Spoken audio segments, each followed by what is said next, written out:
Ladies and gentlemen, this is the main event of the evening. Presented by Carolina Lightweights. Come get with us. When the action begins in the studio, our referees for tonight's event are Elgato Azul and Carolina Real Streamers.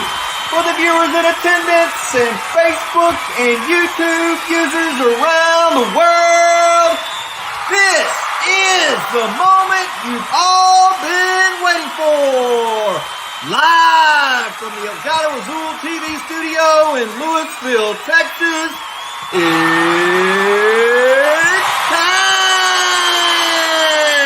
time! What's up, slime lovers? Welcome to the Slime Show, baby. I'm your host, Chris, a.k.a. Elgato Azul, my partner in slime, Mr. Jamie Dunn, Carolina Lightweights. What's up? What's up? What's with it, everybody? How's everybody doing tonight? We're going to be missing our guest tonight. Paula backed out. Her husband's a game warden. Paula got real sick today, so Paula, hope you get to feeling better. But we lost our guests tonight. We do have Randall, Jeffries, Trinity Outdoors. He's going to be tuning in here shortly. Randall is at church, I believe, so he'll be in pretty quick, from what I understand. So, how you doing, Jamie? Man, we doing good. Finally starting to kick this sickness that we had, feeling bad. Everybody in the house was sick. Starting to kick it to the side, getting back to the grind of getting everything caught back up. And, man, we are on go. Rebecca's been throwing it down. Yeah, she's in the lab. She stays busy. I tell you what, man, she has. And, guys, I tell you, we finally got all the 4 ounces back in stock, all the 3 ounces, 2 ounces, everything is getting stocked back up. So, oh, man, there it is. Wow. Got some custom planer boards from Parks Planer Boards, fully customized by Rebecca Leanne over at Carolina Lightweights. You guys need some custom work done. They do laser engraving, laser etching. I'm not sure what the terminology is. They did these on my foam boards. They could do anything that's flat. So leather patches, planer boards. Yeah, I tell you, man, you have got a one of a kind there, brother. I tell you, they turned out nice, man. Them things are looking awesome. We've heard a lot of good compliments on them, and now you looking at them on camera right there, I was like, damn, they look good. Yeah, I got four sets. I got 4 orange and 4 green, so I'm ready to rock. That's it, man. I just need to find some time to fish now. My son has got full bore in football, got football and soccer now, so. But we got to buy Saturday the 5th. So I think I'll probably get to go fishing. Oh, heck yeah. Didn't you tell me, Chris, that y'all starting to cool down a little bit? Yeah, we had a good rain. We got a 3-inch rain the other night. It's cooled down considerably. So I think first day of fall, we had a big rainstorm. Oh, heck yeah. Somebody sent me some badass weights. They sent the wrong damn ones, though. I used 2 ounce. You know what, though, Chris?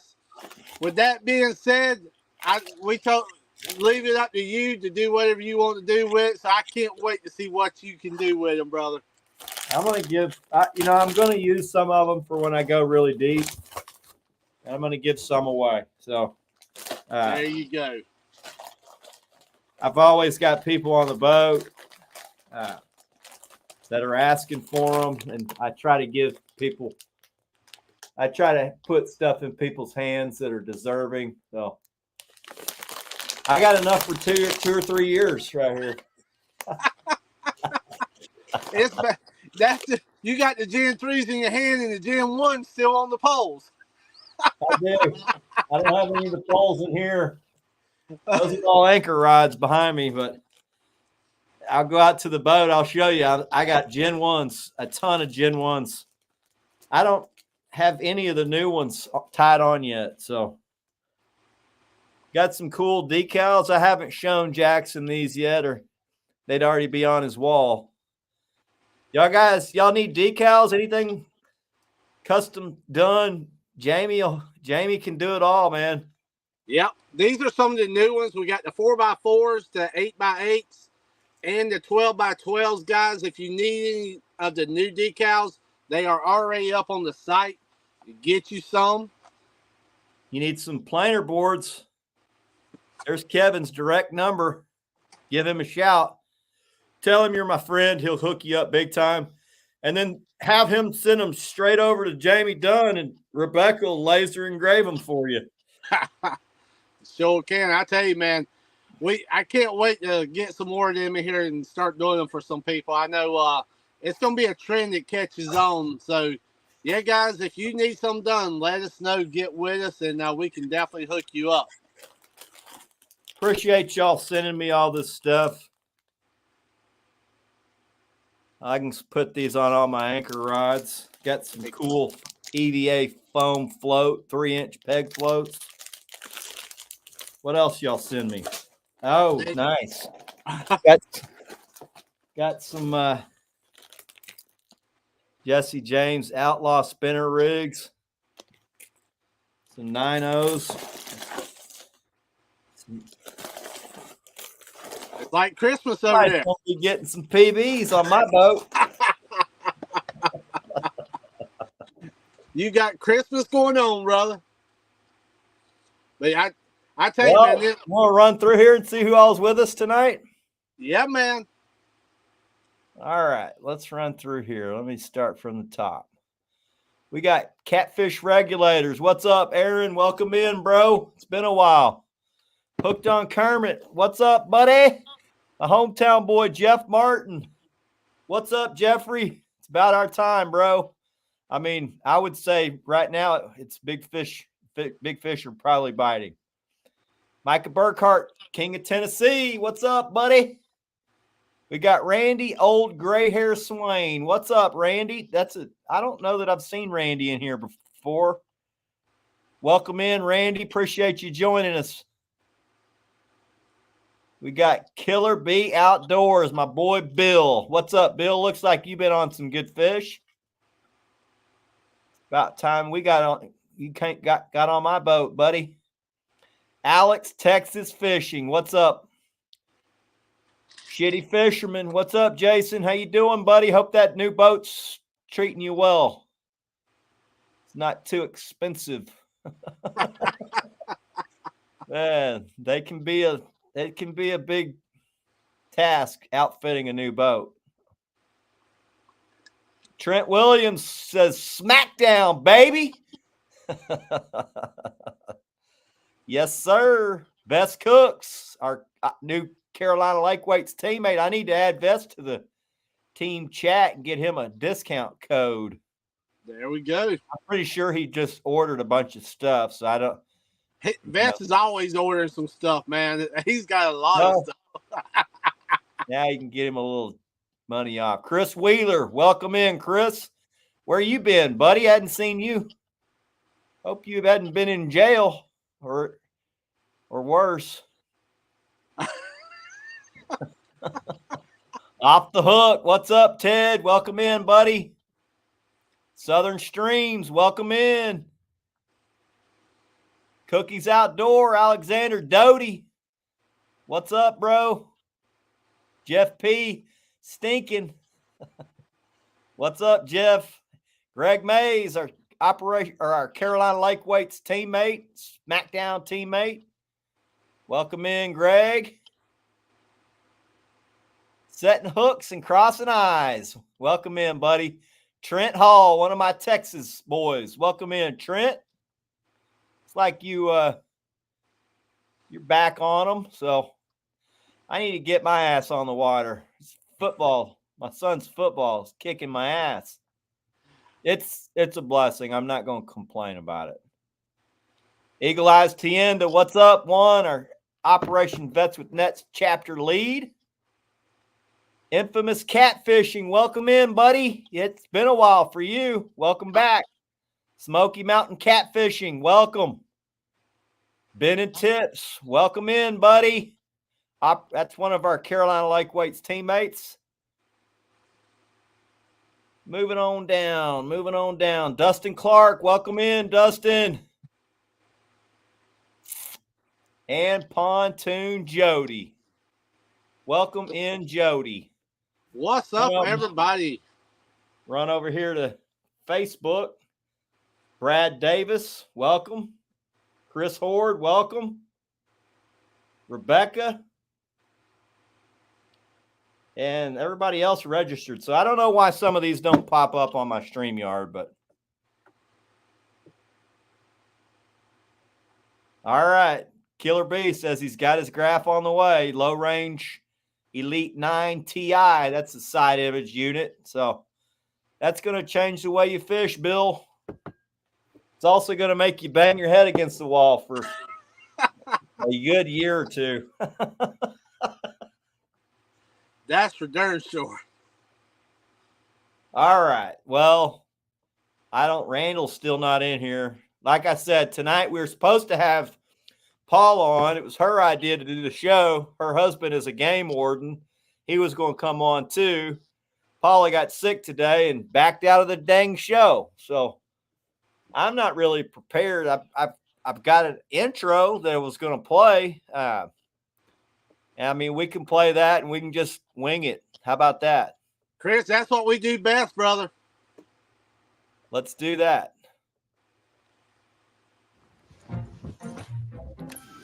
Believe it or not, baby. At University of Phoenix. Not my commercial, guys. You could earn your we keep on. We end up in Hollywood. 11,000. Yep. 9 people have been arrested and are now facing 180 charges for their involvement in an illegal catfish operation. According to Fish and Wildlife, an investigation found that thousands of pounds of catfish were harvested from Barren River Lake. The illegally harvested fish were then sold to a Glasgow pay lake. Officials say the owner of the pay lake knowingly purchased the fish from individuals who are not licensed commercial fishermen. The pay lake reportedly did not document any of their transactions, which is required by law. Out of the 9 people, 2 of them allegedly caught more than 6,000 pounds of fish in Alabama and sold them in Kentucky. WBKO has asked for more details and will continue to update you as more information becomes available. Let me. Chris, I had said earlier before the show come on, man. If you stop and think about that, is a lot of fish that has gone. And not only that, but they're pulling out multiple bunch of 50s and 60s from what the report I heard say. So yeah. But I go back to when all was a big issue, and we were all talking about not too long ago. I go back to wondering, with some of the push that in the talk that we had at that time, if it got to some of the uppers in some of these states and the legislatures, that now they're starting to pay attention. So I think it has to do something also with the game warden type guys, that they're actually out starting to look for it. But it's also people, from what I understand, these guys were turned in. Concerned anglers basically reported them. And then that's how the operation started to bust them. I know in Texas, they go to some extreme, they do some extreme stuff that the game wards do for game thieves. So I'm glad to see that it's started to happen. I think it'll put fear in a lot of these guys that are doing it. I like that the pay lake got busted. And I would imagine they're not going to get their license back. They're going to be shut down. Chris, we need a lot more of that. We need a lot more people calling, concerned. A lot more people out there with their eyes. If you see these trucks at the landings, putting these fish in the tanks and stuff, get on that phone. definitely call. We need a lot more of that to get more awareness out there and maybe get some more of these pay lakes shut down for sure. Somebody said they need to lock him in the cell with P. Diddy. That was Wheeler. Yeah. Don't Diddy the fish. They're already slimy. No baby oil required. Boy, I tell you, even Diddy's need to come up on a fishing show, boy. Ain't that something? Infamous said we report them in North Carolina and the fishing game laughs at us. And I think that's kind of the way it's been. Yeah. For a long time. They think they've got bigger fish to fry. But I think that if enough guys speak up about it, they have to take notice. And they don't give a crap what goes on Facebook. I know because I got a cousin that's a game warden. Now, if you blatantly break the law and say, look, I killed all these deer, yeah, game warden will show up at your house and you're going to be busted. But for the most part, they don't really care for, small fishing regulations that are broken. But to me, this was like mafia type crap that they had going. It was a giant network of people that were doing it. And that's another thing, man. You'll probably be amazed once that ball starts dropping at different, tunnels, man, off of the main people, all, once that starts coming down, how much is all connected together? How much is all these pay lakes connected with the same people taking from these rivers and taking to all these pay lakes and stuff? And once you can start shutting those big guys down, these things just start swiveling up and start disappearing, and we need a lot of that. We need to get rid of these guys. Infamous says they tell them they're an invasive species and they don't belong in our waters. Well, that's, the crab industry has got a lot of money, and they pay lobbyists to get laws and regulations changed in their favor. What's going to eventually happen with the catfishing is the money that's involved with it. It's going to be, the money that makes things change.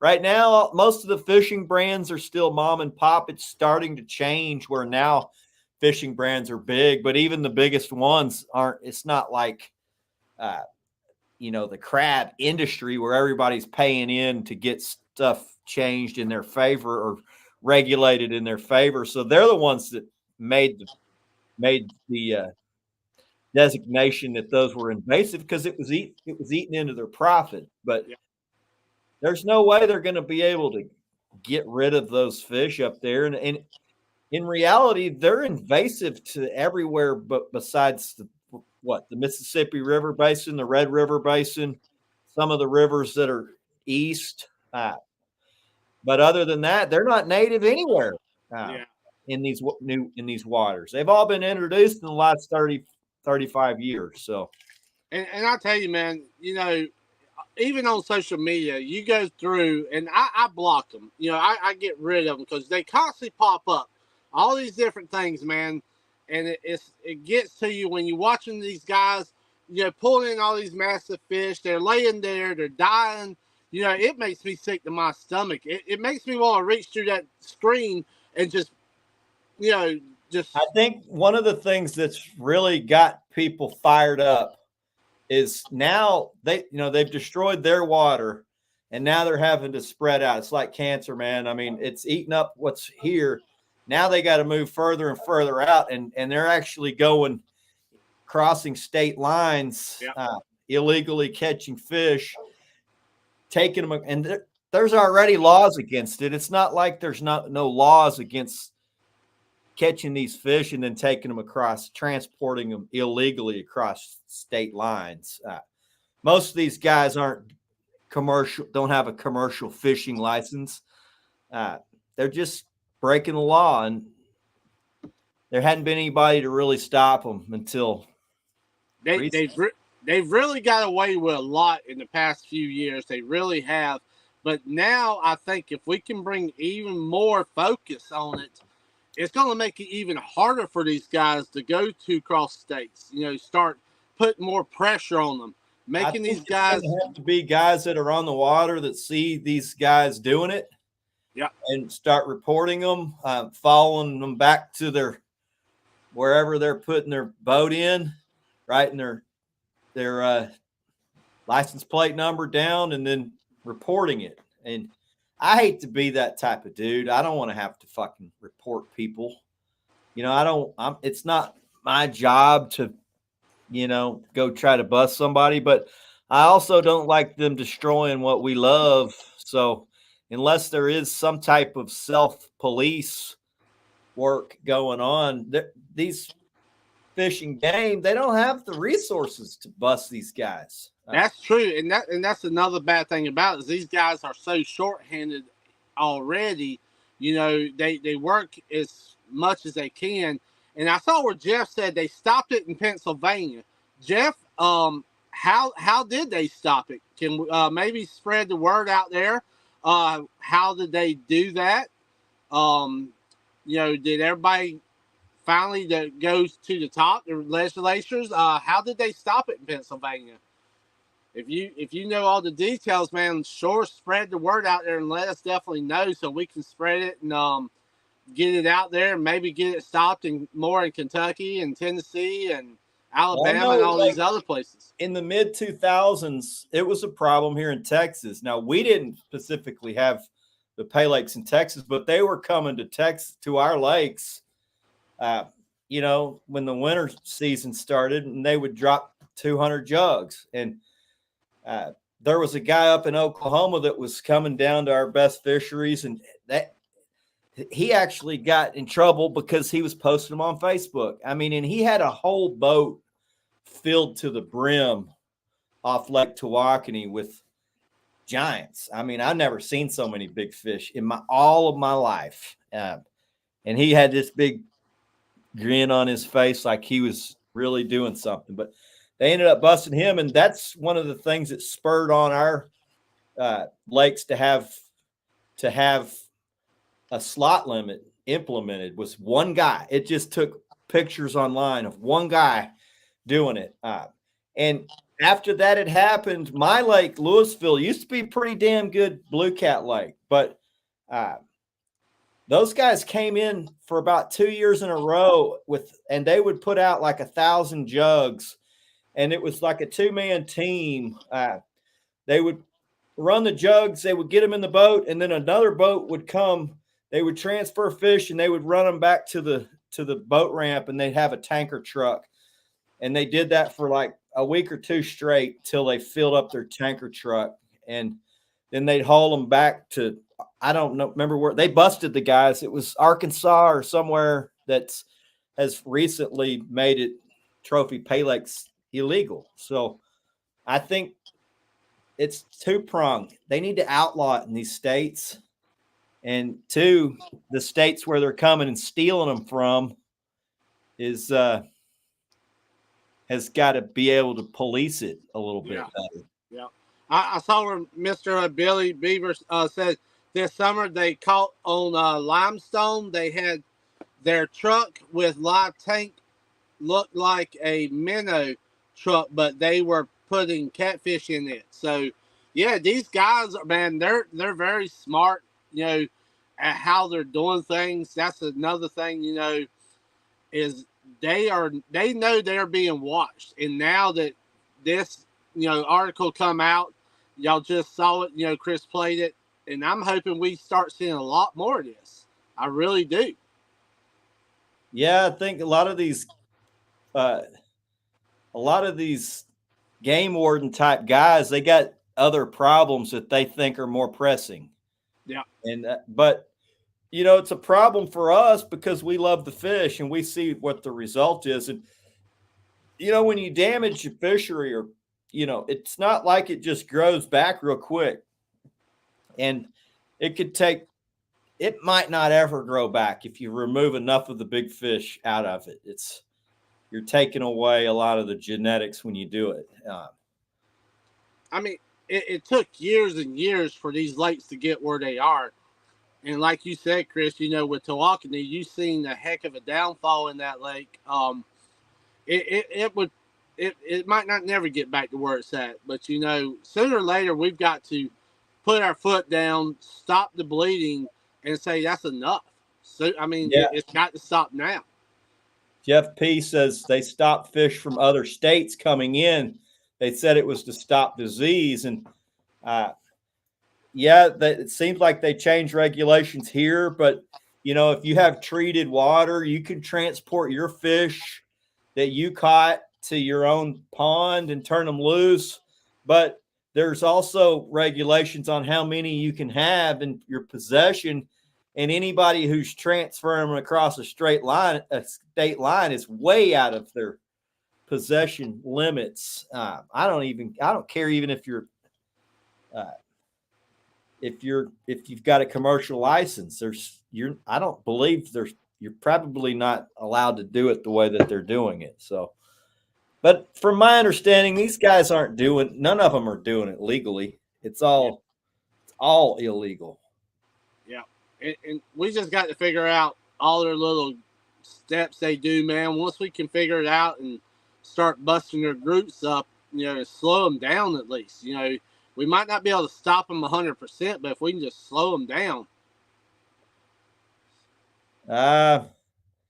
One group of commercial fishing guys with hoop nets collecting all kinds of fish, and the game wardens were not very helpful. And Chris, I can see that because, around here with these guys that do have the commercial license that's setting nets, they're all talking about how many catfish that they're catching in these nets. Yeah, I still can't even pull the damn net out of the water sometimes. It's so full. Yeah, I saw another video that they just left the thing and it was so chuck full of dead fish. It was sickening. I guess they forgot it or, had to leave. They put out too many net. I don't know, And I think a lot of people has that misconception that a catfish is really, I've even heard people say is a waste fish. It's a bottom fish. They're nothing.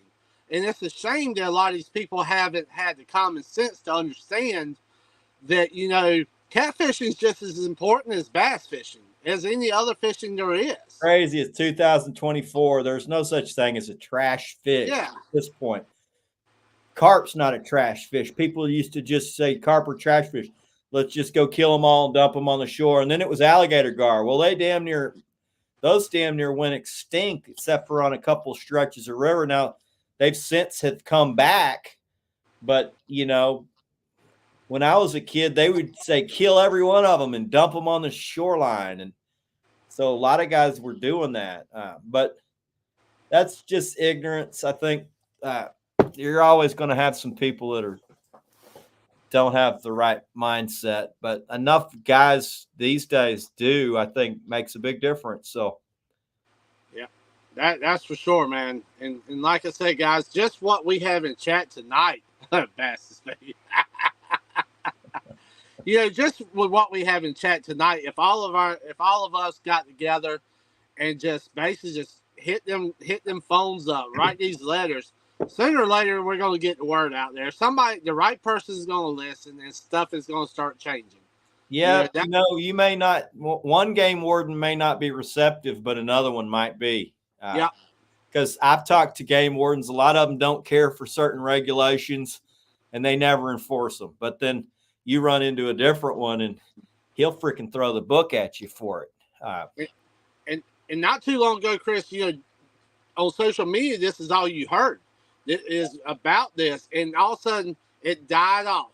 And we want to bring that awareness back, guys. Is we haven't forgot. We need to keep this going. We need to keep getting that word out there. To us, this is something that is passionate to our heart. It's taking care of our fisheries.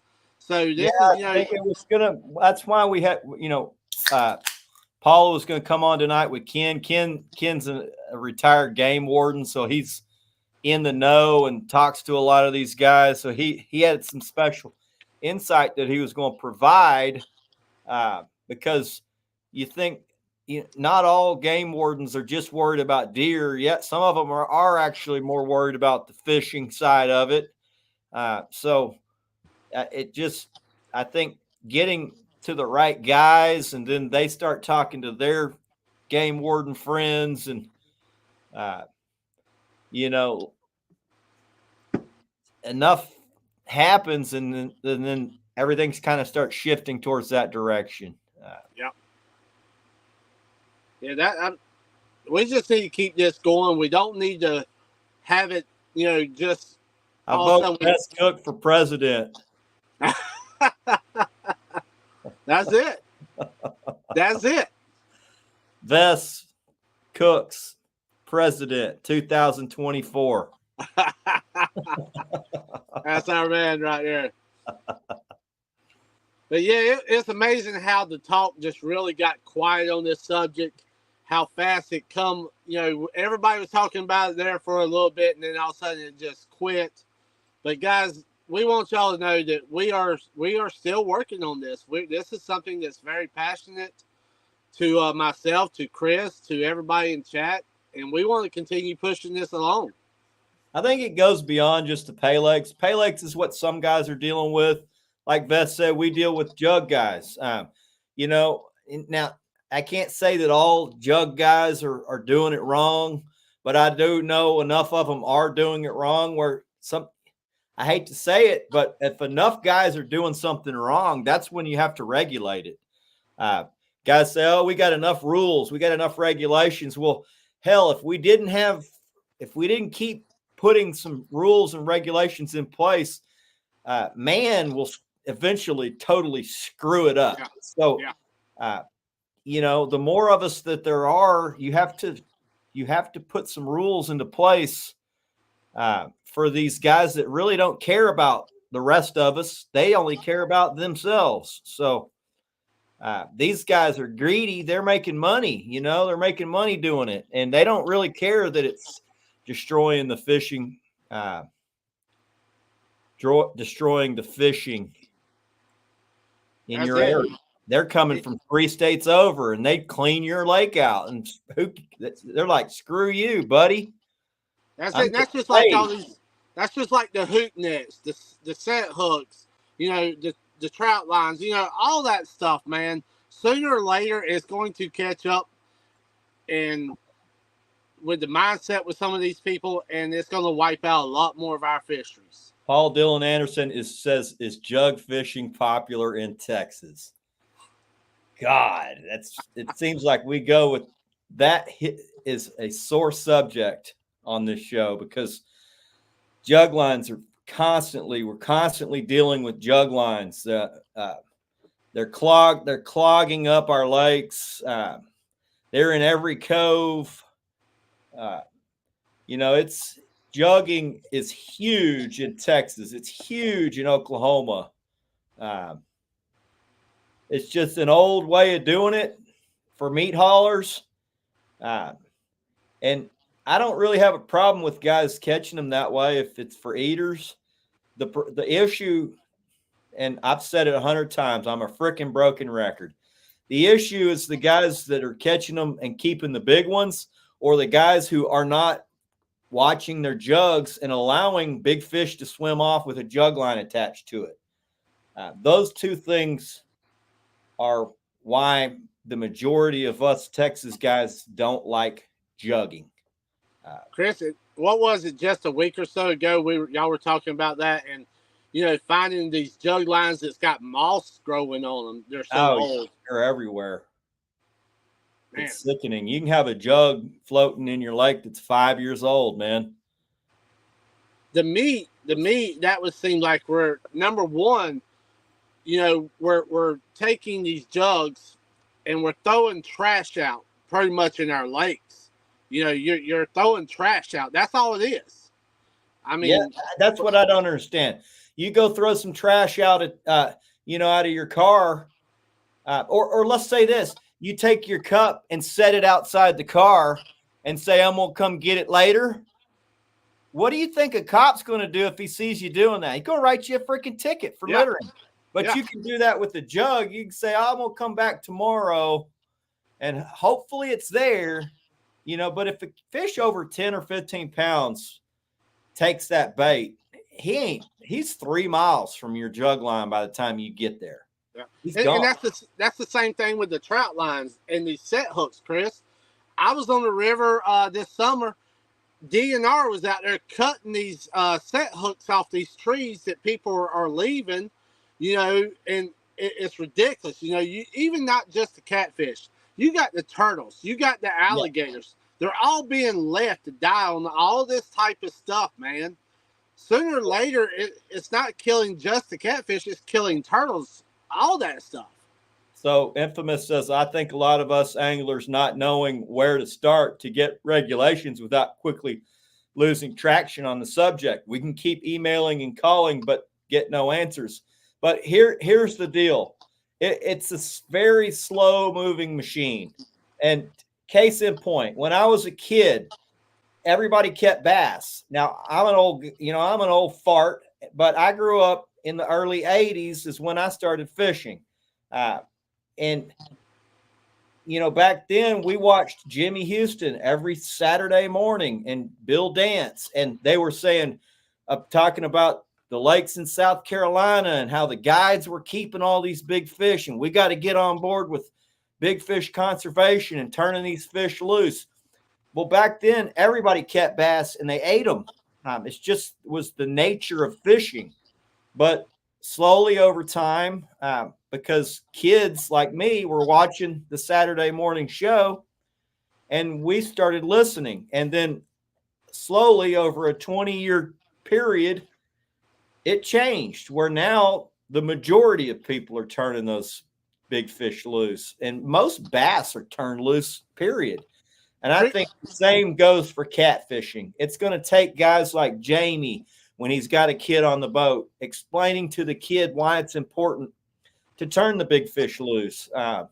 Because it seems to me all the kids get it. I have a ton of kids on my boat. They all get it, and it's instantly. They understand, and they want to do that.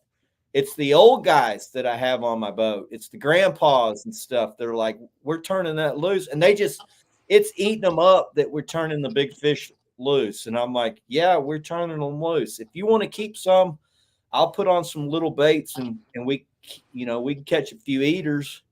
It's like, but I'd rather catch these big fish, So, but yep, it's a slow process to get things changed.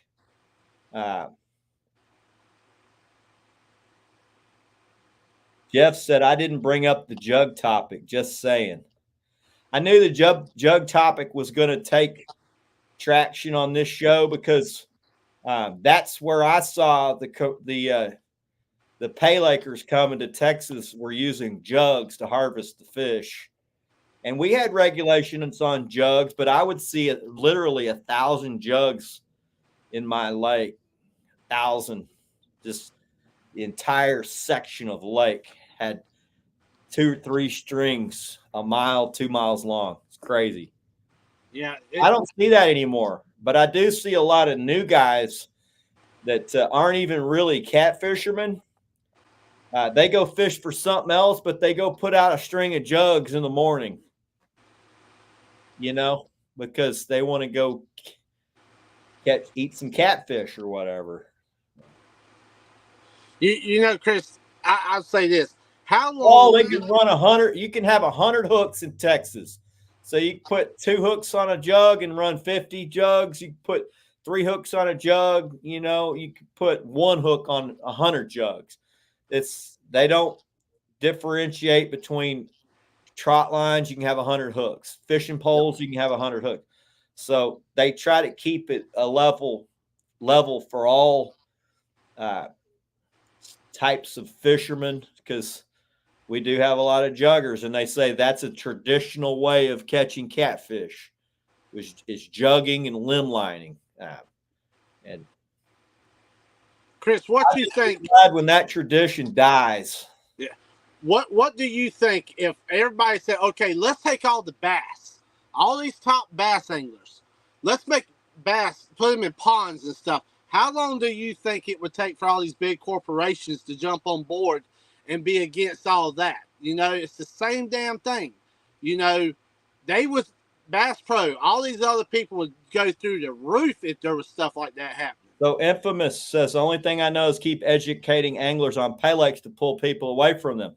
I would agree if you can do it one-on-one. What I know didn't work is when you blast it all over Facebook and put the name of the pay lake that's just put in 6,000 pounds of giant fish, because it wasn't 3 weeks later that same pay lake was saying we are having our record amount of fish we're putting in this lake, because there's some extra guys out there fishing for them now to go take them to that, because they know which pay lake's paying the most. Yeah.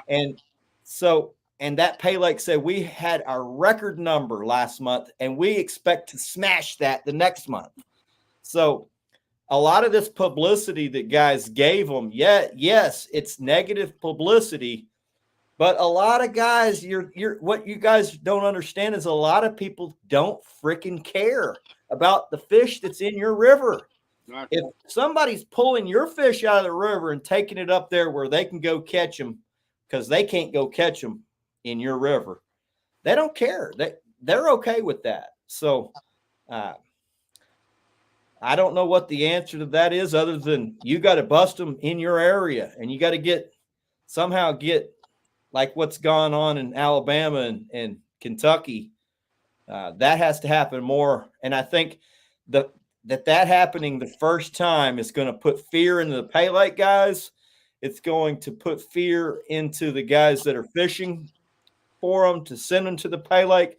And it's also going to open up a lot of eyes to these game wardens who didn't give a crap and are starting to realize, damn, these guys are destroying these guys' fisheries, and they're coming from out of state to do it.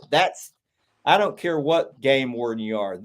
I don't know a single game warden that would not stand up for his own state if somebody's coming from 3 states away to screw up your fisheries.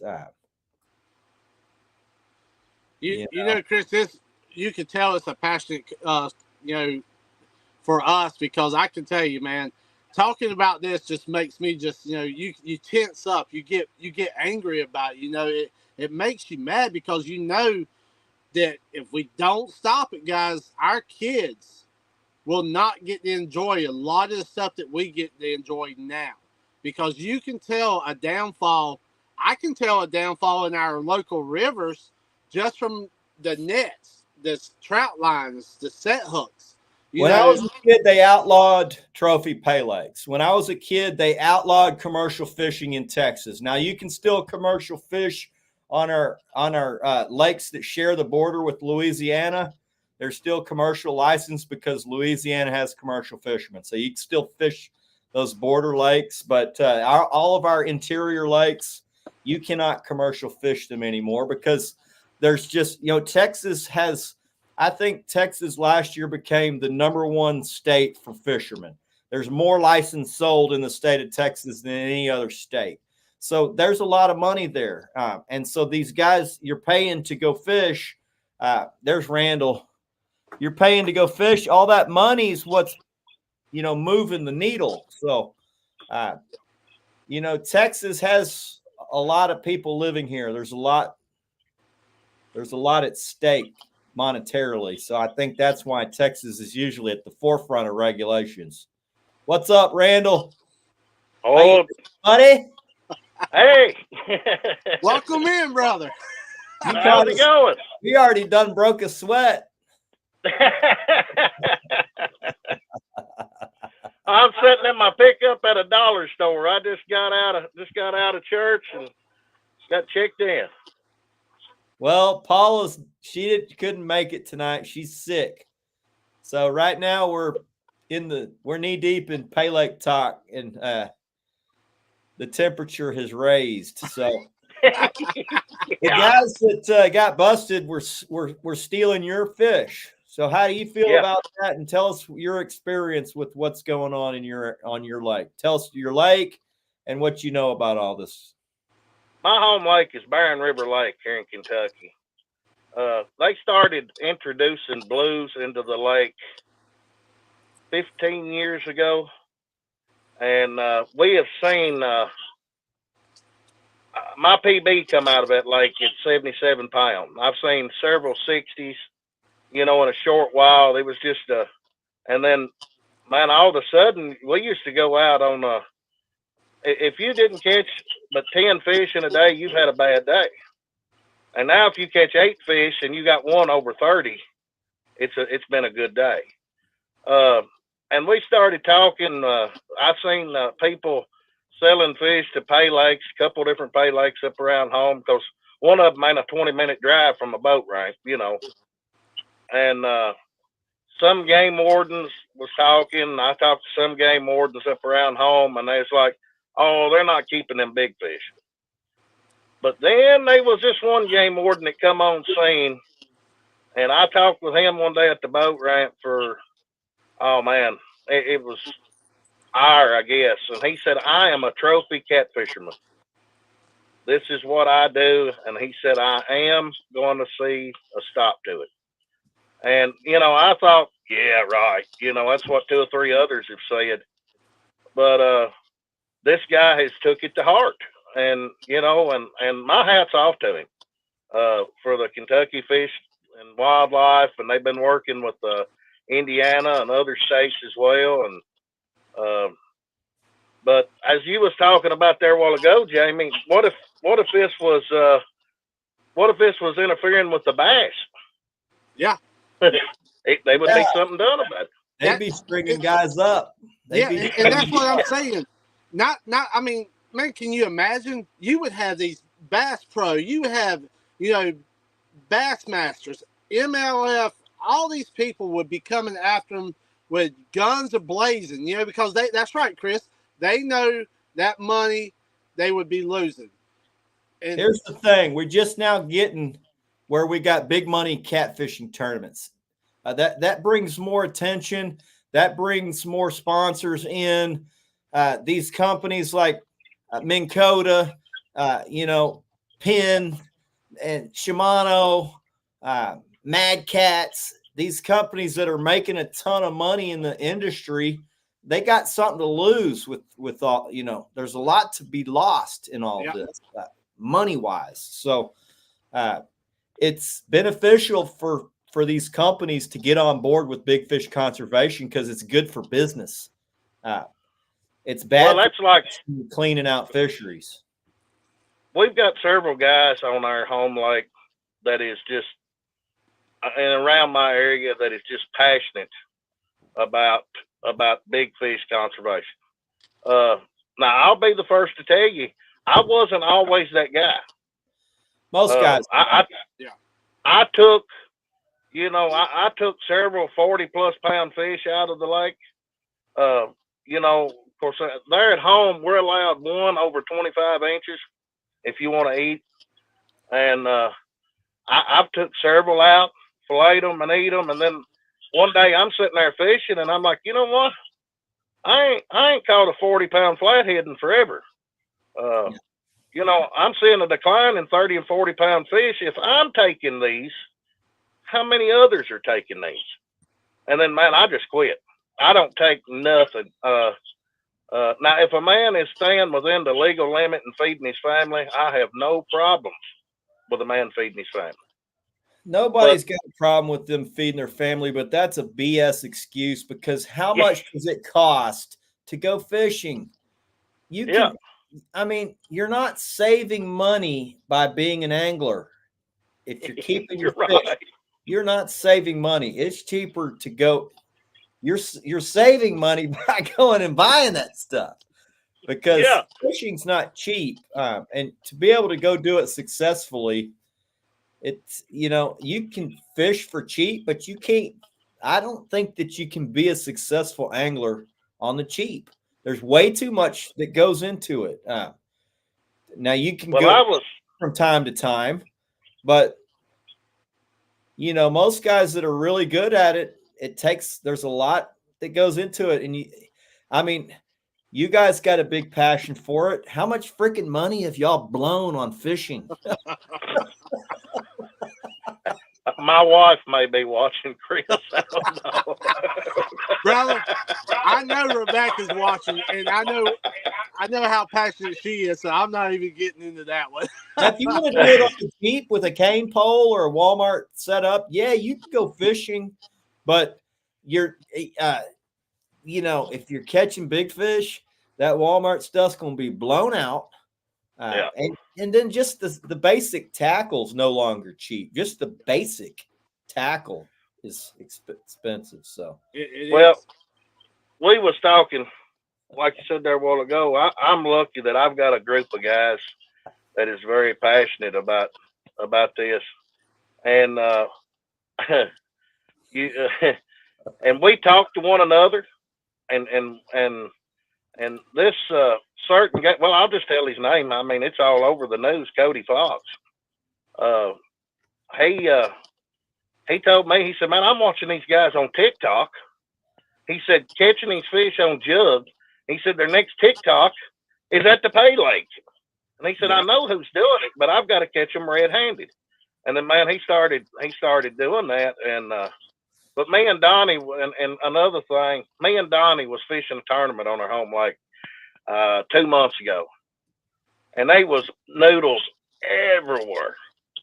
And me and Donnie, I mean, we was riding the struggle bus. I mean, it was a tough day of fishing. And these Amish guys come by me, and they was a noodle way up here in 1.5 feet of water. And right, I mean, probably 40 yards from us, and they pull over there and get this. And I said, "Well, he ain't very big." I said, "Probably a channel cat." I said, "It ain't doing nothing." About the time they grabbed the line, it looked like you dropped a stick of dynamite. And I said, "Oh, well, you got that dude in. It was all that Amish boy could pick it up." I mean, I'm talking a 60, 70-pound fish. Yeah. And I'm like, "Oh, no, because I know that area. I know, I've seen 70s come out of that area. It's just certain times of the year." Yeah.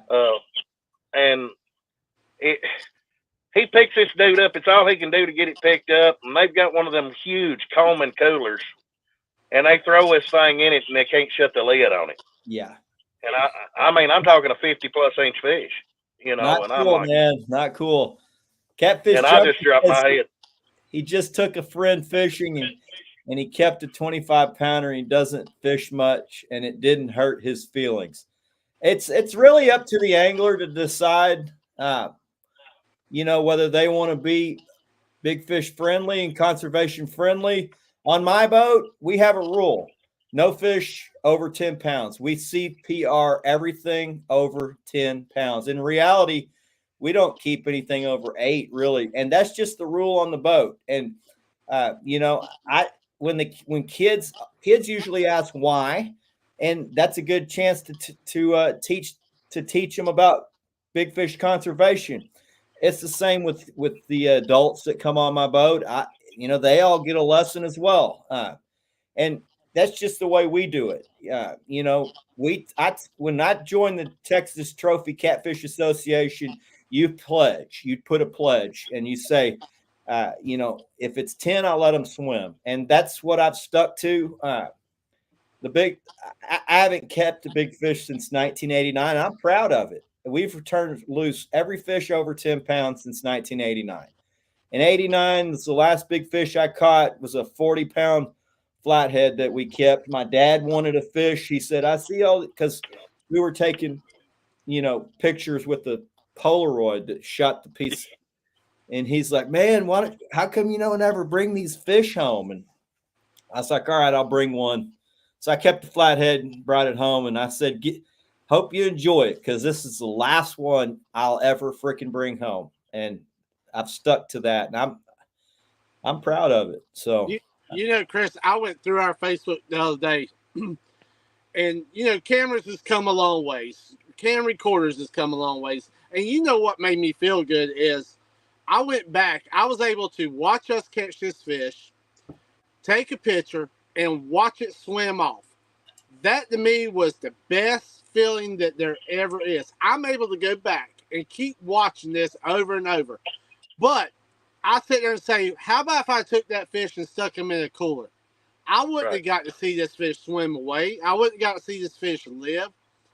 That fish would have been dead, and that would have been it. There would have been no great memories, or nothing like that. So, I say, guys, definitely practice CPR. So Definitely. my son, when we turned big fish loose, when he was about 3, 4, 5 years old, he would tell you his favorite thing is when we turn the big ones loose because he gets to flip them off and see them swim off. And I just thought that's cool. Because it takes a long time for a fish to even get to big enough to breed. I mean, it's not like a bass whose lifespan is 6 years or something. It takes the bass 6 years to get up to be big. A catfish, it might be, it could take 8 years before they're even big enough to start spawning. So, Also, I don't know if a lot of you guys were watching the King Cabela Catfish Tournament this past weekend. I believe it was out in Louisiana. And these guys were bringing in, and they were letting loose 40-pound catfish. They were all talking about, man, we were catching, I think within 3 days, some people say they caught like 1,500 pounds of catfish. How great the fishery is. And when they come to weigh in, I found it awesome that a lot of these guys said, man, I hope the fishery down here stays like this. Y'all had some of the best catfishing there is anywhere. These guys were just unbelievable. Talking about 40s and 50s were just like average size. They were letting loose, and they were begging. Crazy. Yeah, and they were begging like, man, let's take care of our fisheries and stuff like that. And it was good to hear these guys saying that. It really was. I love to see that. One of the coolest things that I've seen is when my son caught his first junior lake record is 55-pounder. I think he caught it on his birthday like 3 years ago, and it was missing an eyeball. Well, a fish missing an eyeball, y'all know why he's missing an eyeball, right? He's been caught before. Well, 2 years ago, he caught the lake record. Fish was missing an eyeball. So both of those fish, if somebody would have kept them, and who knows what age they were kept, but they weren't very big if they're missing an eyeball. So somebody who turned loose a 10, 12-pound fish, it ended up turning into my son's record. So conservation works, and I think it's cool when guys are willing to do that. Up around home, everybody's always talking, saying, boy, man, your freezer's got to be full of fish. And I look at them and I grin and I say, no, it's not. Well, what do you do with all of them? I throw them all back. Why? So I can catch them again another day. And somebody on the lake has put a couple of tags and some fish over on the lake. Yeah. I don't know who it is. There's a couple different tags and they've been caught again. And a buddy of mine said he had done that a couple of times just so he could, see if he'd catch the same fish again. And, I've seen it. I've seen one with a tag in his back. It was pushing 60 pounds and turned it back, and I'm just like, man, somebody else will catch that fish one of these days. But the thing around up at home, up until the last little bit, it ain't been no conservation. There's been just 2 or 3. Yeah. That's really started pushing, was pushing conservation on the big fish. And now it's widespread. We've got guys behind the scenes that I've met in a local shop there at home. And he says, man, we've had meeting with up here in the courthouse. And we're doing this and we're doing that. And I looked at him. I said, are you serious? He said, yeah. I said, man, I didn't know none of this was going on. So now the catfish community up around home has really come into a tight knit, and we're trying to work together to, for like I said, these blues was just introduced in Barren River Lake 15 years ago, round about there, and already seeing 70, 77 pounders. And, it's got a potential to see a 100-pounder one of these days. And so when I had a guy ask me, come into a fishery, they have a rapid growth rate. Now, I don't know what the exact science is behind that, but when they are first introduced, it's like off to the races. And those bigger ones that are the initial ones that are stocked into that fishery grow fast. And so I think it's important to turn the ones loose that are growing big and fast, because they don't all grow like that. It's not like every fish has the potential to get to be a 70, 80, 90, 100 pounder. So when you do catch a good one, it's really important to get him back in the water so he can keep reading. Randall, have you heard any more talk? I know I saw a couple people about the pay lake. Have you heard any more talk at what they're continuing and pushing with the pay lakes in your area and stuff? Have you heard on what else they're going to continue doing to try to shut these guys down? Well, I do know there's been a couple different sales that was made to the pay lake and then come in, and they have really picked up. They picked up watching the boat ramps, but the pay lakes and stuff. I mean, that one pay lake, this woman was offered $1 million for it here a while back, and ultimately she's going to pay a fine. But here's the thing: if we don't step up and hold people accountable, and we keep our mouths shut, and we don't try to. There's more to it than just sitting here and trying to tell people, oh, we don't need to do this. We've got to have a passion to be able to do that, to stand against that, to do these things, and be willing to go above and beyond to protect the fishery. One thing that I have seen is a decline of pool noodles in the last little bit on the lake. There's still several. But the enforcement is really stepped up around home. And I'm all right with that. Hey, pull me over, check me. I've got my license.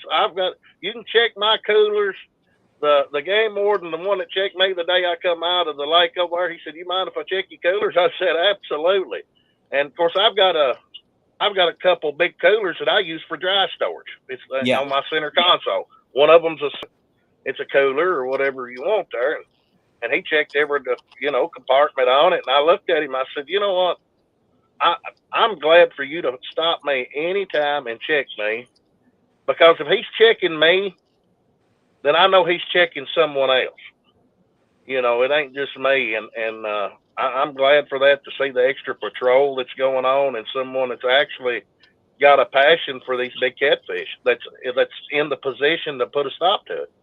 Beth says, you want to stop pay lakes, figure out law in such a way that takes the land from them. I bet they all tap out. And, I think that they can probably take their truck from them. They can take all their fishing equipment. I believe that's already in play. And I wouldn't be surprised if some of these guys that recently got busted don't get a lot of their stuff seized.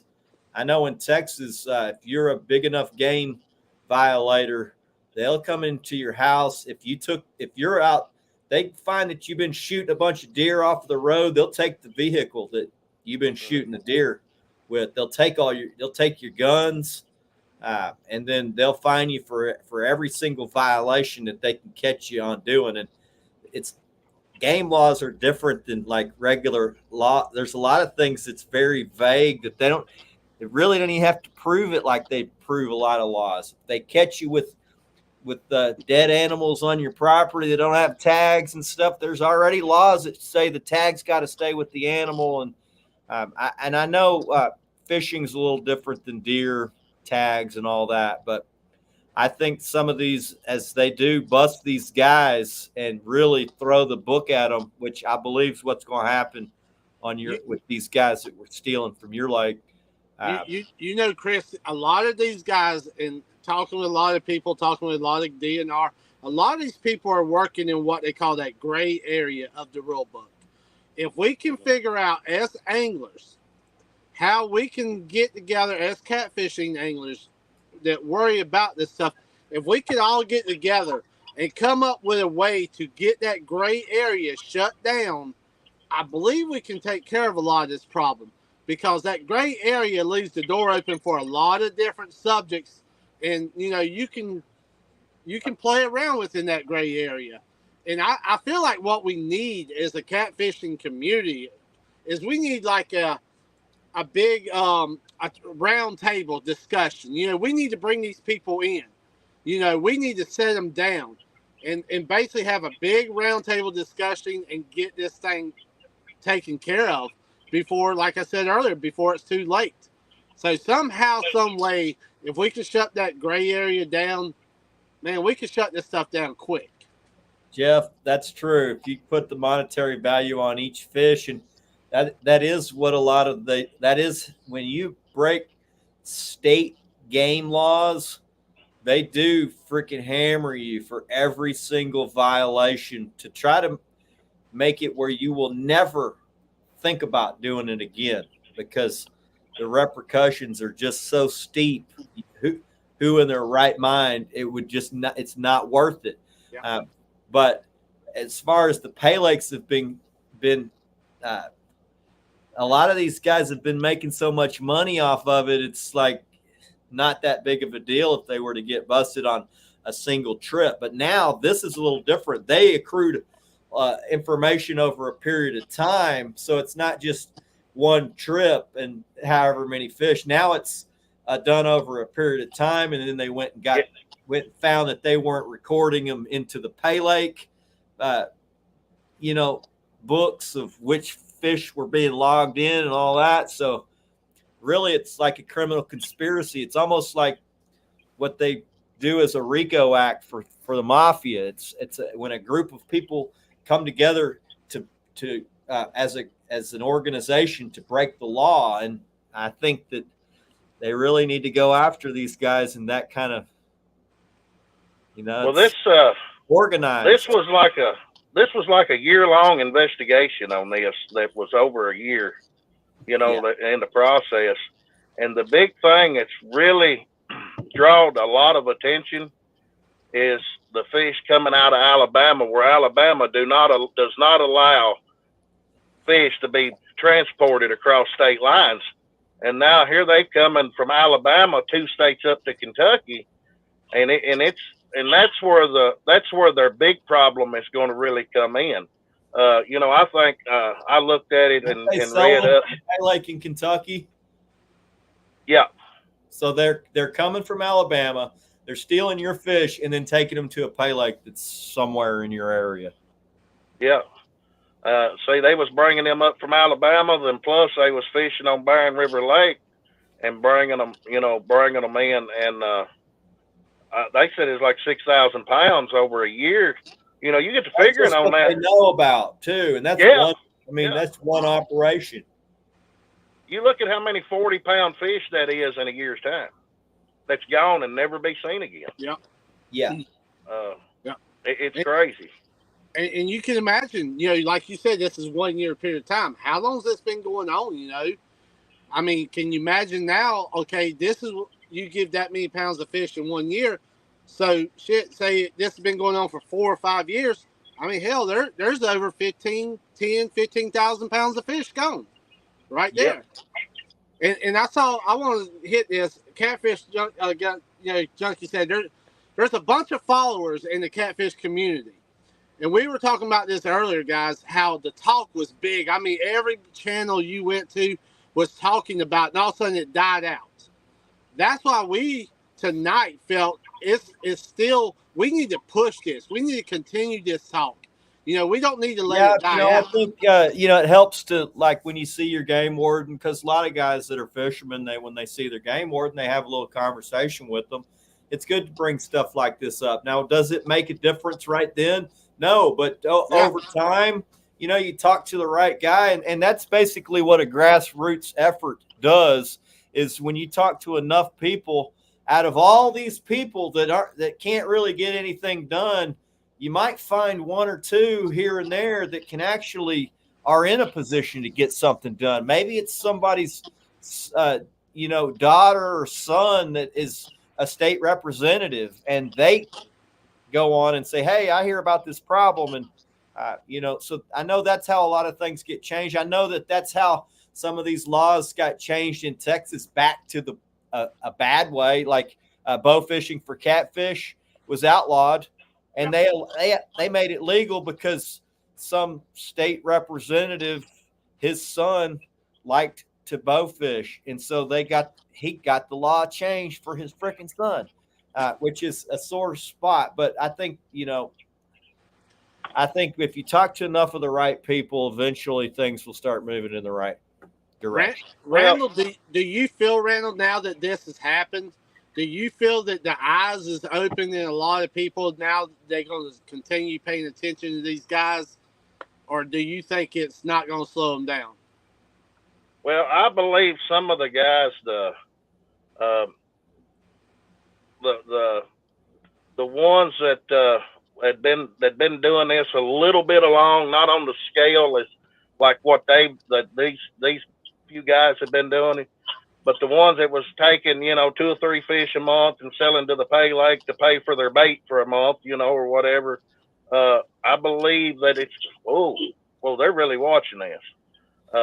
Yeah, and so I think there's quite a few anglers that go take their fish there and get a little payday, because you can get $150 for a decent fish, and if you're hard up for money, I mean, $150 is a lot of money. Chris, I'm like this. I think sooner or later we need to start putting the fear of God in some of these people, and I mean, not just preaching to them. We need to put the fear in God in some of these people. I've heard some people say, "Yeah, I need to send some pipe hitters over there to the pay lake." I don't know if that's. We're not saying guys go out there and start beating up everybody. No, we're not saying that. A little harsh. A little hard. We're saying we just need to wake these people up and put the fear of God in them and say, hey, if you're going to continue doing the illegal stuff, we're going to put you in jail and we're going to let you sit there. Seems That's like what in we're this saying. day and age, with how people respect animals more than they respect humans, it shouldn't be so difficult to get it changed. Really, I don't know if it's because it's in the South, because if it were in California, they'd have this shit regulated right out, but there are a certain amount of guys who are traditional, old school type of deal, and a lot of this game stuff for catfishing is slow, man. Catfish is to get respect. It's not a respected fish. The big thing that I've seen that's starting to help around here, I think it was like 3 years ago, I met this game warden on the boat ramp. It was wintertime, and I mean, it was like 30 degrees, and I pulled up, and he said, he was talking. He said, y'all do any good? I said, man, I'll just be honest, fishing's getting a little slow. I said, all these people taking them out.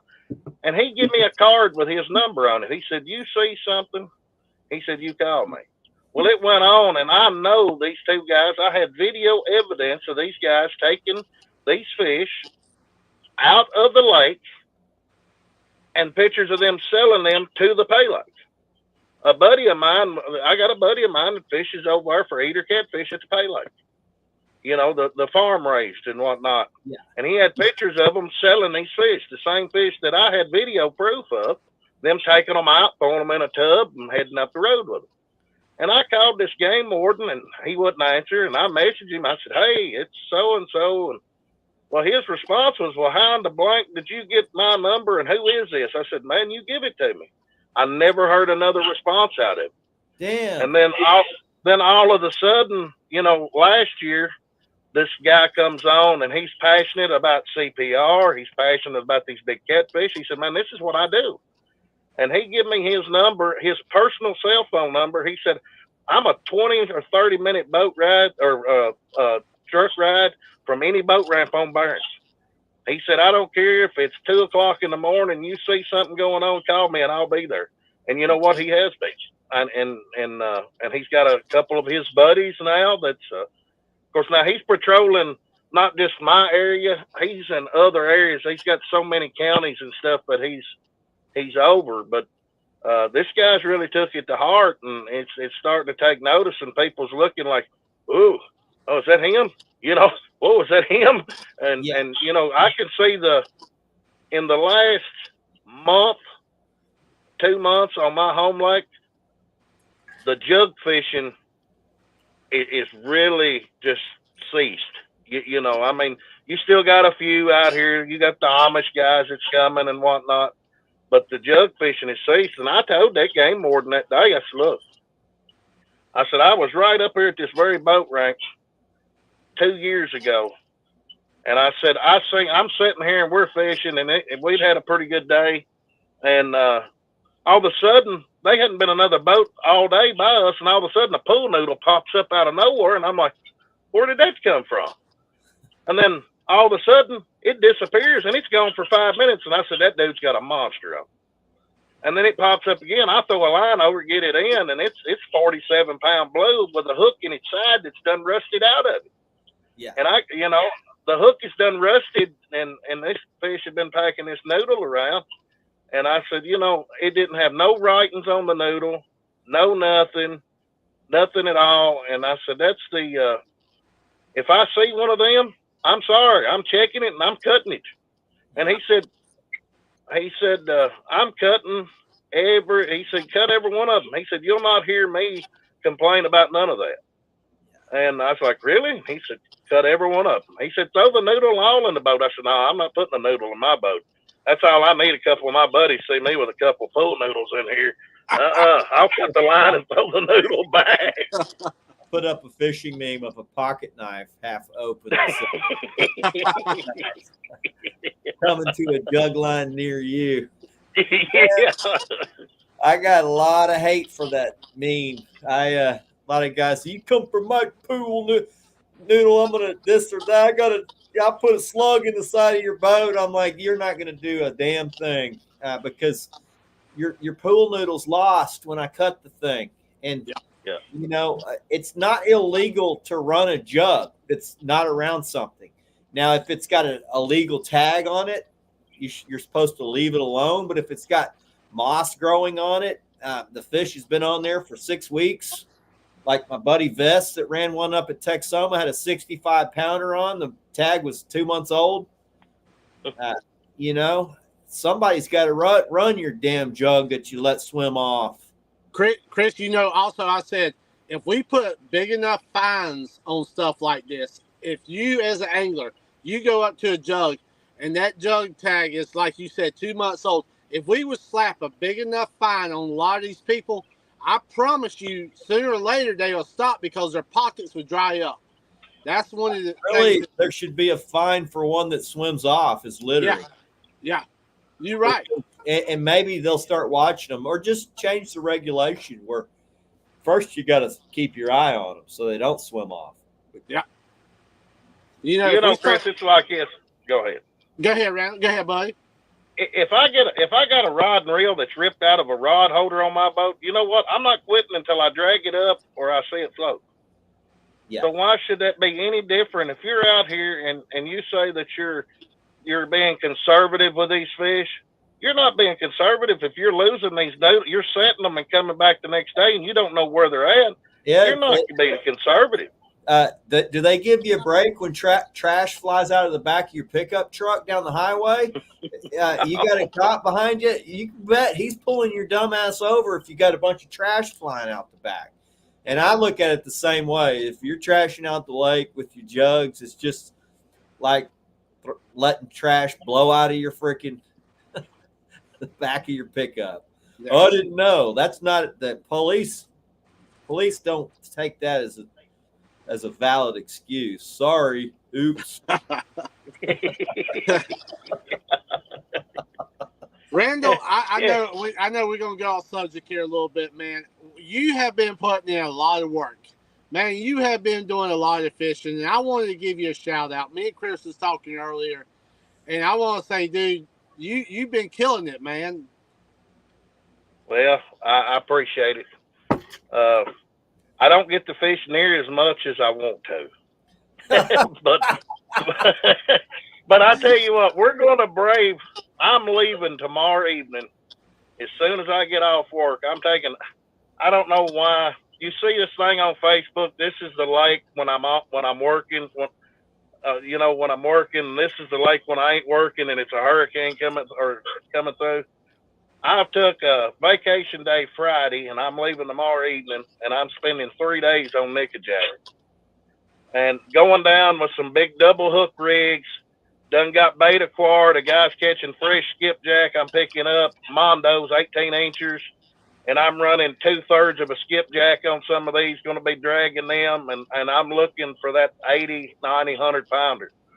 And of course, I am anytime I go fishing, but I'm going to a place where it's known to happen, pretty regular. And now this hurricane is pushing all of this rain in. It's supposed to be horrible weather but I've got a top for my boat. I've got a rain suit, and we're going to spend 3 days taking a bath. But I'm going.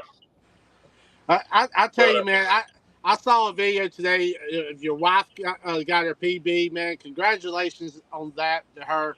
That was awesome to see. And I know, man, you've been doing a lot for Carolina Lake Weights out there. Chris, he's also, we talked about, how much you've been out there fishing, the tournaments that you've been winning, man. Tell us a little bit about that. Well, we our home lake, and when I bought this boat that I've got now, I called Chris and talked to him, and so I could get out and do some more of that tournament and traveling fishing. Of course, I bought a 22-foot Predator boat. It's an older boat, but man, it's top-notch shape. I mean, top-notch. It's 7. You got lucky. I give. I'm not going to tell what I give, but I stole that boat. You got it for half price. Yeah. You It's still a 22 foot, don't you? Maybe less. And it's 7'4" in the floor. It's 7'4" in the floor, and I bought that so I could go out and be able to fish bigger water and tournaments. But I'm the kind of guy. I took a 16-foot boat out into the bay, Port St. Joe in Florida, out in the middle of the bay, 45 minutes out in this water, shark fishing on a 16-foot John boat. Now, was it? It probably wasn't the brightest idea to do. But you know what? That's what I do, though. And I bought this bigger boat so I could be more stable on the water and go fish these other places. And I'll just be honest, my farm's about paid for. I'll be 44 years old next month, and as soon as my farm's paid for, I'm fishing. That's just what I want to do. I want to fish, and I'm passionate about fishing. And man, I like taking people. My kids is all grown. I lived a pretty rough life early on. That's a whole nother story. I was an idiot up until a few years ago, and I got back after I got straightened up and everything, and really figured out why I love to fish. I can go out, I can take people with me, and my daughter's boyfriend, that one day, he'd never seen a fish. The only fish he'd ever caught was a bluegill. A bluegill. On his first trip out, he busted a 40-pounder. The same day that my wife caught her PB, the very same day, on the same rod and the same head bait, I throwed it right back out in the same spot. The next bite was his PB. 40-pounder. And he was ecstatic. And when I pulled hers over the side of the boat there, and it was 55 pounds. And a lot of people know my wife was my fishing partner for a while. And she's had knee surgery and had to have another knee surgery, and she hadn't been able to fish. And she's starting to get around now where she can maybe get back into doing some fishing. But my wife was my fishing partner. And I mean, she was hardcore. And that takes me back to the Pay Lakes a little bit. My wife was pretty sick with well, I'll just tell you, she was sick with cancer there, and she come to me one day and she said, I want to go fishing. And I looked at her funny. I said, you want to what? She'd never went fishing with me. Never. So I go to Walmart and I buy her 2 of these $20 poles, and I said, well, honey, we'll go to a Pay Lake. Her first fish that night was 40 pounds, and she was hooked. And I said, you know what, honey, if we're going to do this, we're going to do this right. And she said, what? I said, I'm buying a boat. She said, a what? And I bought a 15-foot fiberglass Challenger tri-hull with an 85 Evinrude on it. I give $900 for this boat. Had a fish finder on it that you couldn't. Only thing I used it for was to mark the channel ledges. It was so sorry you couldn't even tell what was a fish on it. An old Lawrence, y'all know them, you know. And man, me and her sat on the water all night before and put big fish in, and now she's getting where she's maybe can get back to fishing with me. But to see someone put that fish of a lifetime, you know, a lot of people fish their whole life and never see a 30-pound fish. Yeah. But to see somebody like I've got a trip the 12th of October. This little girl, she's in a wheelchair. Has been like that ever since she was born. I'm taking her catfishing. I've been telling her, I said, let's wait. Let's just wait until the fishing gets better. Let's just wait. Let's just wait. And her dad messaged me the other night and said, how's the fishing? I said, you know what? October the 12th, I said, fishing ought to be doing good here. I said, let's just make a plan and y'all go. And she's got a YouTube channel, you know, little girl. And they go, they do a lot of crappie fishing down south, you know, Mississippi and Alabama and places. And she's striper fishing. And I'm aiming on putting this little gal on I'm going for one bite only. And that's the bite. And, but you know, to see other people when they catch this fish of a lifetime, you know, and that's what to me it does me as much good as if I'm catching the fish. I've seen so many PBs come into the boats, you know. Donnie, of course, yeah, y'all know that's my best friend, my fishing partner, and I tried for 2 years to get him to go on the boat with me. I ain't going out there on that lake. I fish from the bank, from the river. Donnie, you got to go with me, bud. The first day we went, he broke his PB flathead. He'd never caught a blue. He caught a 40-pound blue that day.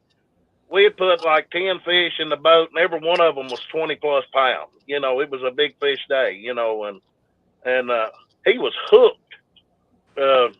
And he's been with me ever since, you know. But to see that, and for me, it's a release, man. You deal with day-to-day stuff and out here and the shape everything's in. I can get on that water and just, oof.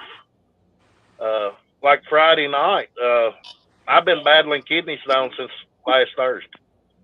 And I looked at my wife Friday evening. I laid in the bed all day.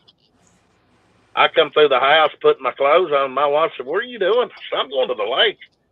She said, "Are you stupid?" I said, "Yep." You know, yep. And of course, I went and I caught some bait, you know, and hooked my boat up. Went to the lake by myself. I told her, I said, "I'm hurting here." I said, "At least I'll be out there, you know." And it was a calm day. Water looked like glass. I sat there for 3.5 hours, never got a bite. But, you know, I sat there and I collected thoughts. And, I mean, it's just something that's fishing to me. I mean, catching the big fish is a plus. Don't get me wrong. I love to catch big fish. I love to target big fish. My wife, I've ruined her. If she catches a 10-pound fish, she's ill. You know, fishermen are all wired a little bit differently. Do you think you know, because if I hadn't fished in a while, I enjoy just being out there. Mm-hmm. But if normally I'm on a regular fishing you know, just a regular fishing schedule. And just being out there doesn't do it for me, man. I have to be on good fish for it to really wet my whistle, for it to really be what I need it to be therapeutically. I got to catch fish. I got to catch good fish. Is that come into play with you, or is it just you don't even care? You just would like to be out there fishing? Because catching big fish, what drives me. Well, I feel like sucking, man. I've got in the last little bit, I've kind of got pretty disgusted on my home lake.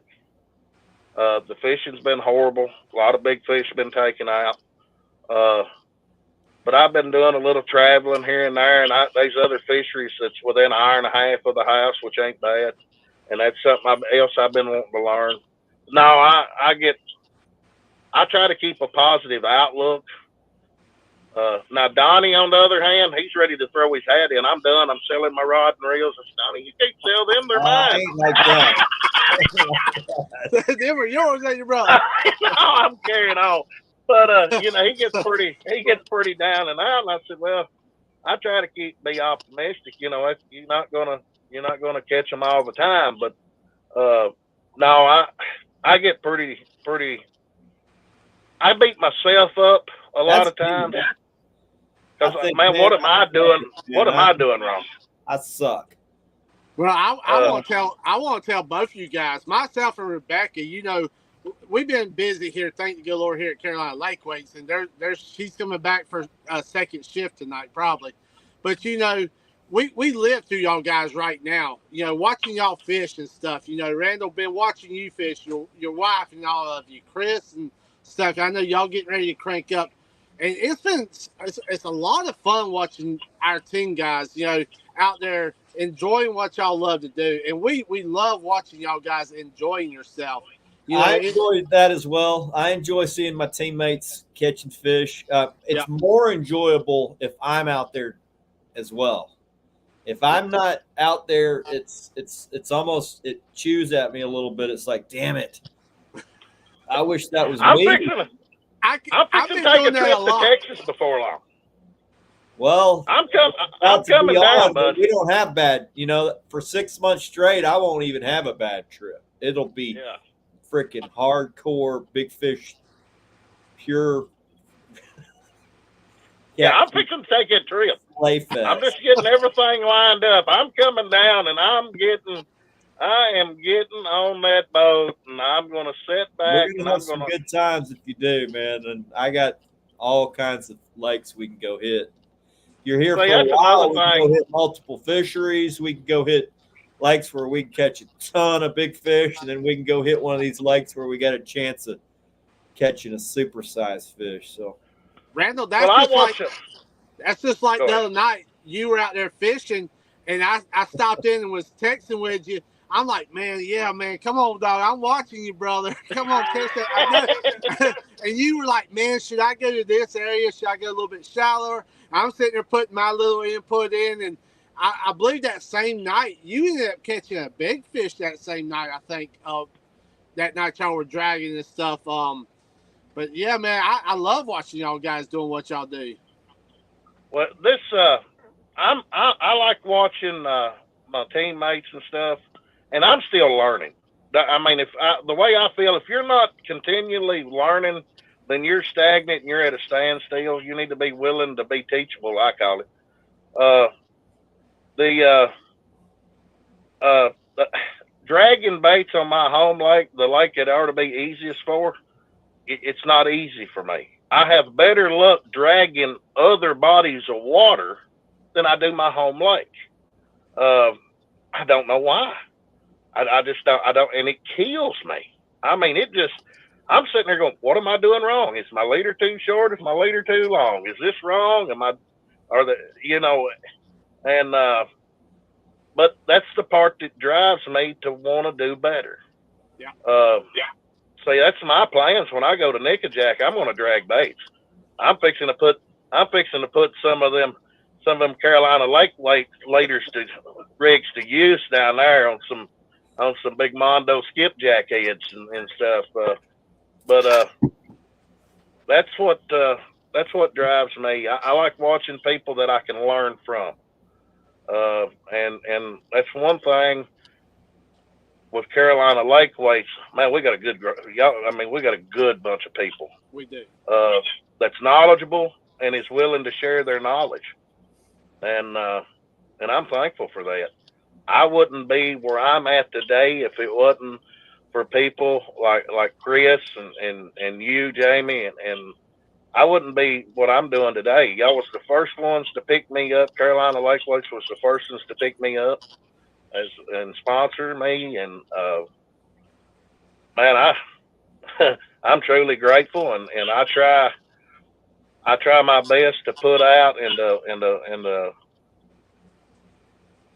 share the content that showing catching what this does to catch these fish and what I'm using and uh I had a little struggle there because all of a sudden I had four other sponsors, a rod sponsor and pro staff with amble rods and this and this and this, and I'm like, oh man, I got to find a way here to do this, and I've kind of got on that.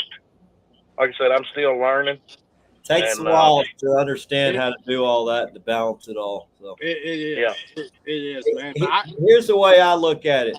Whenever something's working for you, that's a good opportunity for you to shine the light on whatever's working for you. And Yeah.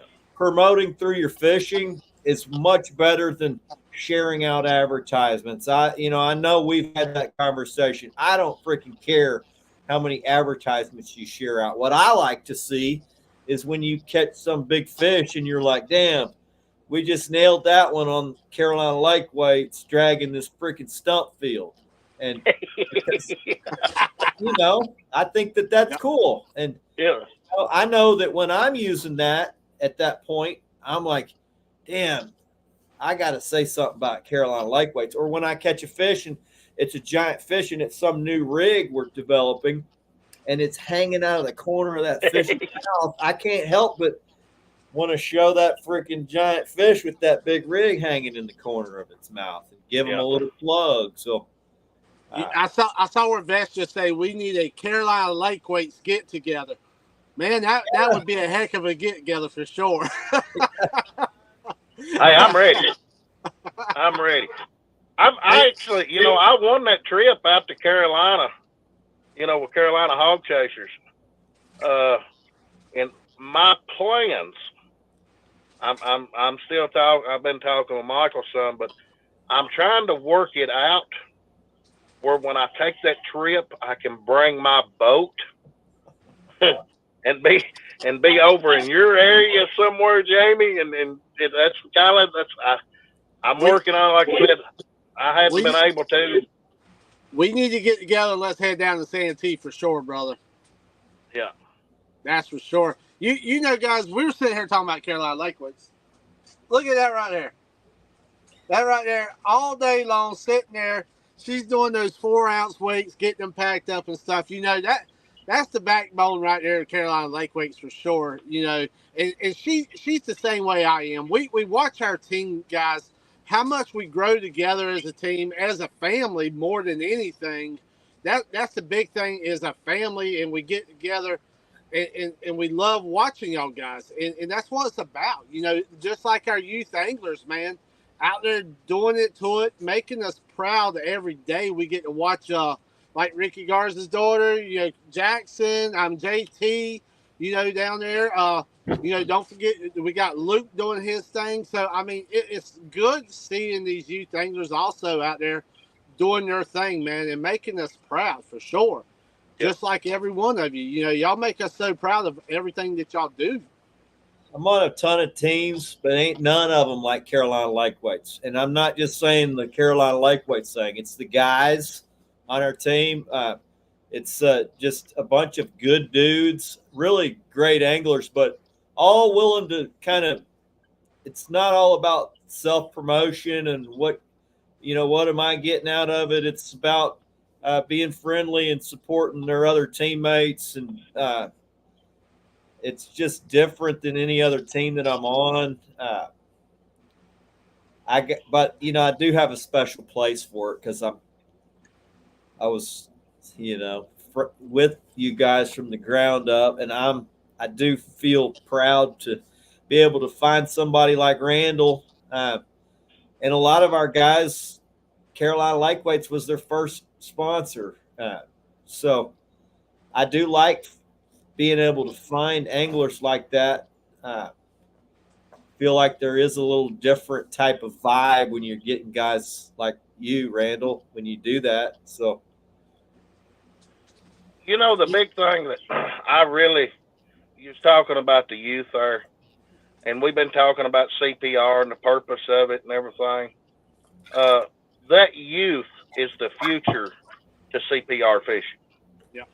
And I know all the youth, Action Jackson, you know, like you said there a while ago, his favorite part's watching them big ones swim off. But you know what? That's going to make him passionate than everybody that he fishes with. When he gets older, he's going to share that same knowledge on and be able to go back and catch big fish and show that and pass that on. And I think that's with my generation, is where I've dropped the ball some by uh, not getting as active in that CPR when I first started, because I missed a lot of opportunity there with some guys. And like I said, I wasn't always, you know, I'd keep a big fish and this and that, but to see the young ones that's coming up, and man, that kid of the week, seeing them sitting there, whether it's a channel cast this long or a big blue, you know, and see that smile on their face. That's one thing that I really love about the Carolina Lake Weights and how they're supporting the youth. Because I mean, at the end of the day, I mean, you know, I'm 44 years old. You know, another 20, 30 years, maybe. You know, I'm not going to be able to do that, and there's still some that's coming on that will, because of people that's took the time out and had a concern to show the younger generation coming on the importance of this. And that's one thing that I really love about the Carolina Lake Weights, the kid of the week, and seeing pictures coming in and them kids smiling, and I know that they're being taught the right way. You know, it's just like I just switched over. I switched from YouTube back to Facebook here. I just found out how to do it actually. I see, you know, like Kevin said, you know, Carolina Lake Weights is a killer product and, you know, team. I send by Carolina Lake. You know, it's comments like that that drives myself, Rebecca, and all of y'all guys to do and represent and do better, you know, for all of our customers and stuff. We love that. And, you know, just like our youth anglers you were talking about, you know, it drives us to want to do even more for them. And we got some stuff coming up we're not going to let out right now, but Chris is, you know, we got some cool stuff for our youth anglers. I promise you, that's coming out that we're going to have a lot of youth anglers that want to be part of our team. I can promise you.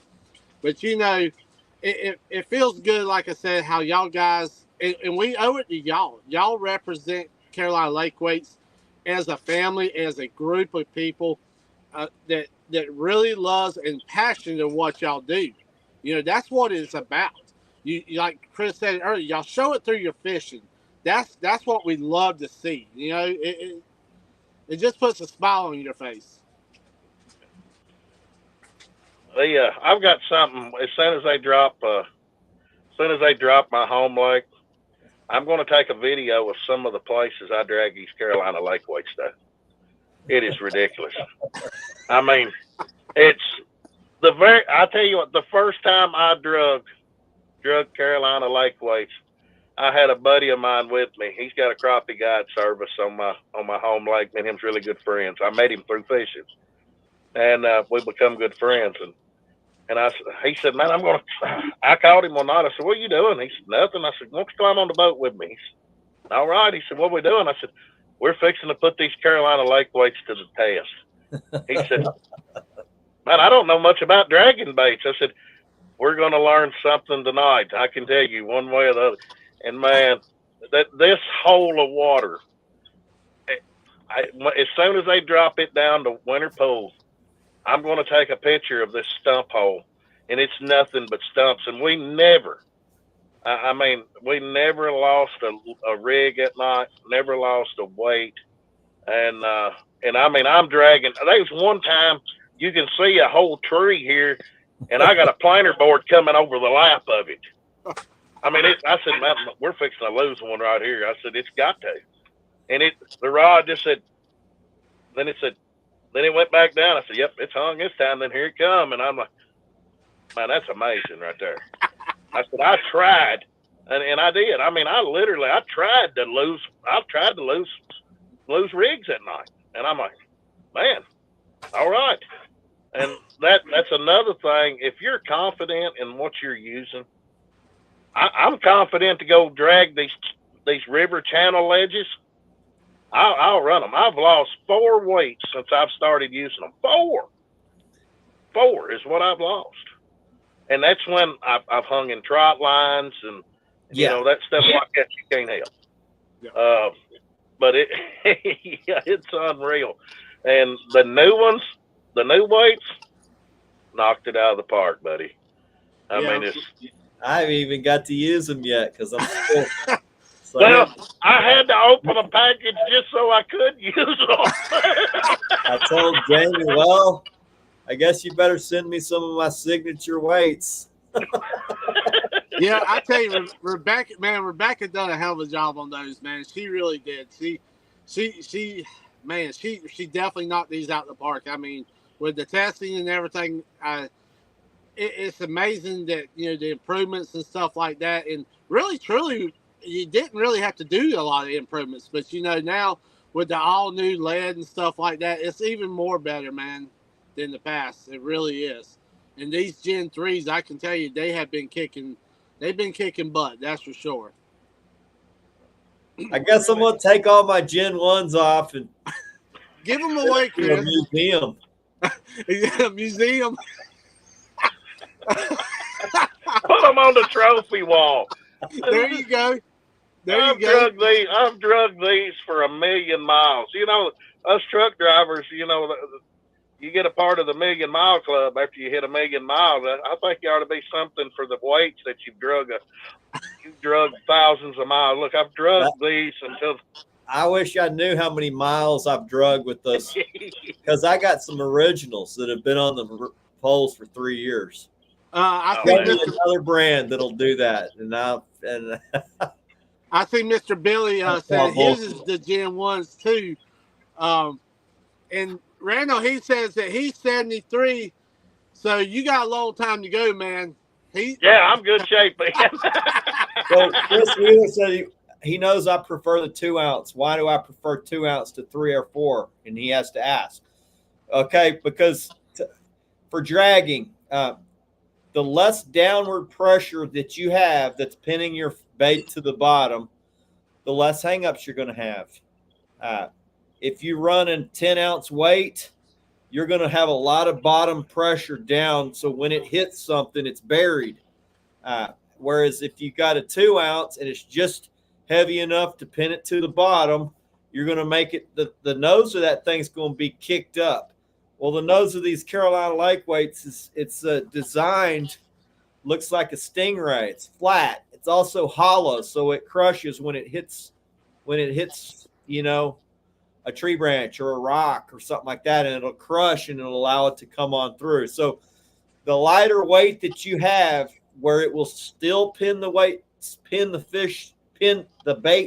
to the bottom, the fewer hangups you'll have. So if it takes a 3 ounce to pin your stuff to the bottom, you got to use a 3. So if I'm in deeper water, if I'm in 50 foot with big waves, I'm using a 3 ounce, sometimes even a 4. But if I'm in 40 foot or less, even on big water days, I use a 2 ounce, and it pins my stuff to the bottom, and it just gets hung less. It's just the lightest weight that I can use that will pin a big bait to the bottom. That's Chris, why I use them. Also, I saw Kevin was asking what makes the new ones so much better than the old ones. And I want to just point out one thing. This is right here. This is a 4. We got even more flexibility than we ever had before. Everything now has a lot more flexibility, which is going to allow it to go through stuff even better than what it did before with more flexibility. So with the 4 ounce, the all new 3 ounces, and the all new 2 ounces, that's just one of the things that makes them even better. And like I said, now that they're all lead, that's even better. The flexibility, even better. I mean, there's all kinds of little things that went into it that made them a lot better. That some things we don't get into, but it's just unbelievable. It really is. Even on big baits, yes, Chris. Even on big baits, 2 ounce will pin a 10-inch, 11-inch bait to the bottom. No problem. Fellas, I hate to rush off. I've been sitting at this dollar store here for a while here, and people starting to look at me funny. Randall, I want to say, But, brother, thank you for everything that you do, man. You're a good man. man, I Good appreciate you times, guys Randall. more I've than y'all been know. enjoying watching what you're doing, so keep it up. Glad to see All right, all I the appreciate you PBs guys. getting busted. I'll be looking forward to seeing you at CatCon again in February. Yes. Gibble, I'll be there. Fellas, appreciate y'all having me on tonight. Appreciate you. Anytime, Thank you, man. brother. We'll get you back on. Guys, All right. anything you want to promote before we go? Man, I just want to say, I just want to say, guys, if y'all have not seen it, we got the sale going on, 30% off on all swag right now. Swag 30. That's including the fishing jerseys, the t-shirts, and the hoodies. It's cooler weather's coming, and this is something that we want to do was give y'all guys. So swag 30 for the rest of tonight. That's crazy. Yeah. And Mama, do you want to say anything? But guys, we want to say also, if you haven't seen the new decals, they are out. Also, we got 6x6s, 8x8s, and 12x12s. Yeah, I got to get some of those on the boat. So that's the new decals. Check them out. And the main thing I want to say is thank you to everybody for all the support and everything for Carolina Lake Weights. It's a wild ride. My fishing has cut completely out almost, but we love living through y'all guys. We appreciate y'all, and we can't wait to continue this. So Well, I'm ready to fish. Y'all got me excited. So appreciate everybody stopping in, spending some time with us. I had another fun night talking catfish conservation, pay lakes, Randall, Jeffries, Carolina Lake Weights. So appreciate everybody spending some time with us. Jamie, thanks for my package. Rebecca, thanks for hooking me up with some badass planer boards. They turned out awesome. Guys, tight lines. God bless. Azul out. later, everybody.